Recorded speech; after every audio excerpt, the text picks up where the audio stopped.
Fellas, in Gabon, the president Oligui has snubbed the Russians and the French.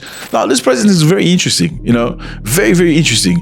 A soldier that comes into power, he has snubbed the Russians and the French and turned to Turkey. He took a flight to Turkey to have a discussion with investors. He said that his country's got many goods. His country is rich.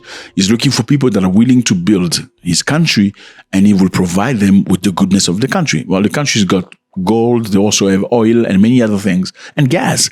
He said, we're looking for people we're going to work with. This is him with Trump. We also have raw materials, minerals, rare earths.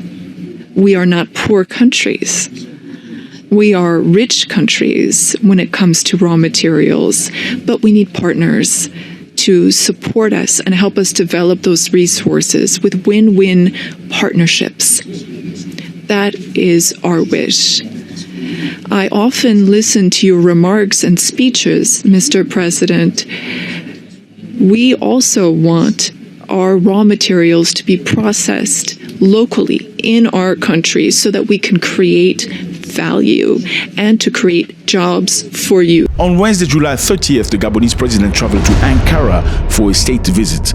This trip by Brice Clotaire Oligui aimed to accelerate local transformation of Gabon natural resources and attract partners ready to support his ambition. So he's looking for people. He's been traveling. He went to the state and had a discussion with Trump, saying we have things. Are you willing to come? If you don't come, other people are going to come. That's what he said. If you don't come, other people are going to come. So the guy is straightforward.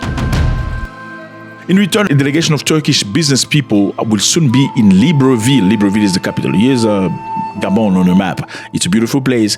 Court sides, you need to go visit. During his stay in Turkey, the Gabonese president met with numerous Turkish investors. Amongst them, we're going to cite a few investors that might come to Gabon for investment. Sengiz Holdings. This one is a giant of engineering and infrastructure, plans to bring expertise in road construction and bring development in deep water port of Mayumba. So Gabon's got a few ports. You need ports to import and export things. Let's say you want to bring in metals, okay? You from Gabon, you can do it two ways, okay?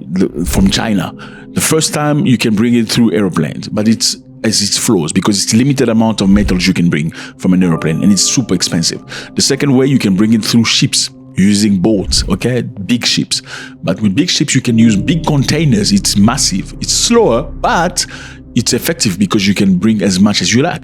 But you need a deep port for these things at the border of, at your country. The countries that have deep port are usually very rich because they make a lot of money through the port. Now, Gabon's has got 3 ports, but this specific one is not very deep, Mayumba, and doesn't have many infrastructure, developed infrastructure by the port. They want these people to come. They have potential and capability to come and build the port and make it much bigger, and that will alleviate the loads that the other ports have and create many, many jobs in Gabon.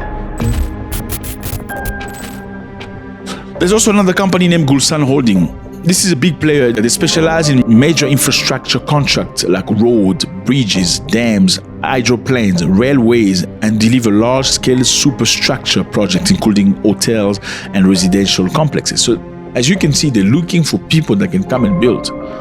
And there's many, many things to go about. So, basically, this guy is very interesting. Oligui came into power after overthrowing this president. His name is Ali Bongo. Ali Bongo came into power after the death of this president. His name is Omar Bongo. Omar Bongo is the father of Ali Bongo, as you've imagined. Well, Omar Bongo had been in power for over 42 years. Yes. Then he had his son replace him. But this man, Oligui, used to be Omar Bongo's bodyguard, or chief of the bodyguard. Look at him here. Many years ago.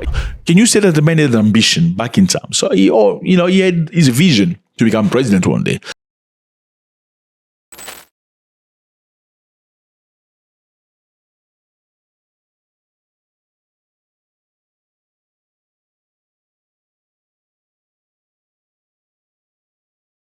And still won the election. So many people were against that. They didn't believe he won the election. It was rigged. And that is the moment this man right here, Brice Oligui, took power and said, no, we're not letting you be president anymore. Okay, this is not going to continue. The country is not yours. Sorry, we all belong here. It's time things change.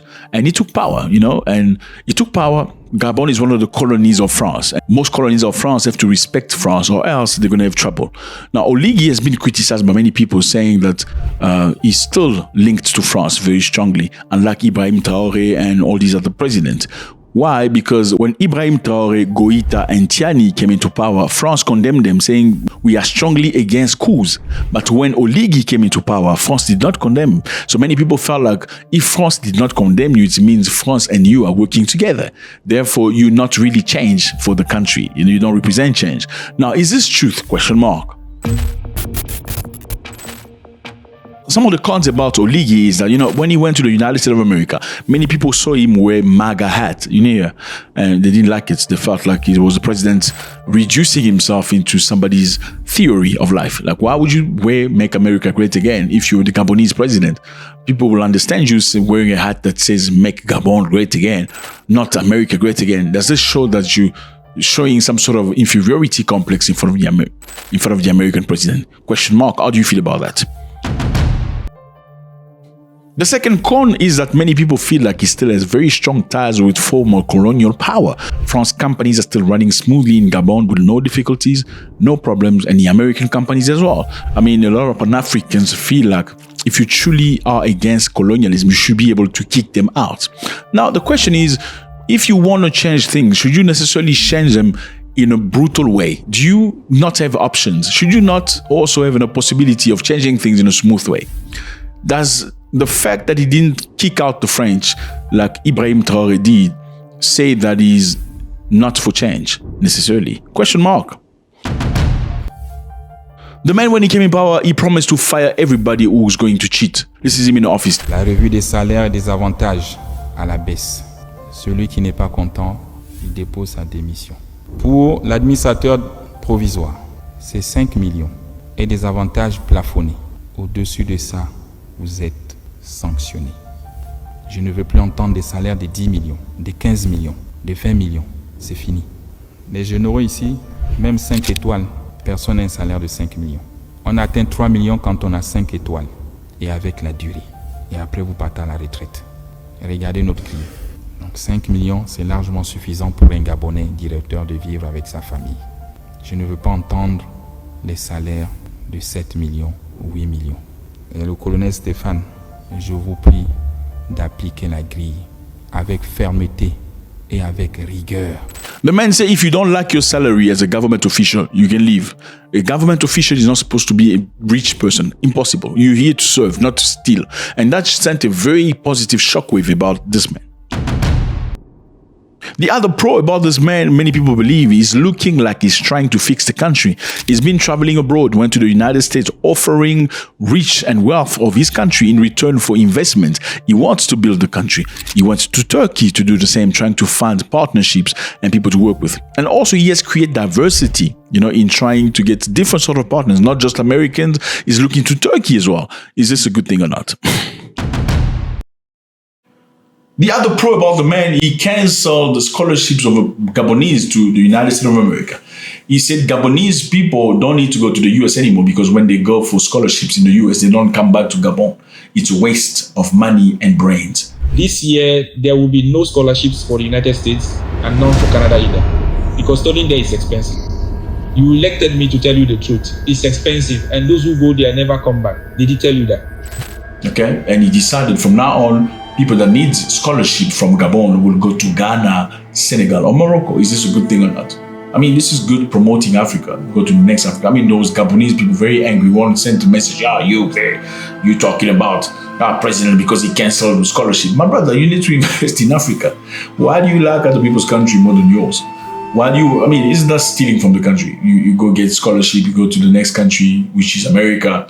You get a job and you just stay there forever. Why don't you find your own way like other people? Why about you cross Mediterranean Sea like everybody else and not waste government's money? Anyway, let me know how you feel about this, fellas. Fellas, YouTube say a lot of you guys watch videos but you're not subscribed. Why are you not subscribed? Please subscribe and drop a comment. We need your comments. We need your comments so this video can be distributed for more people. God bless.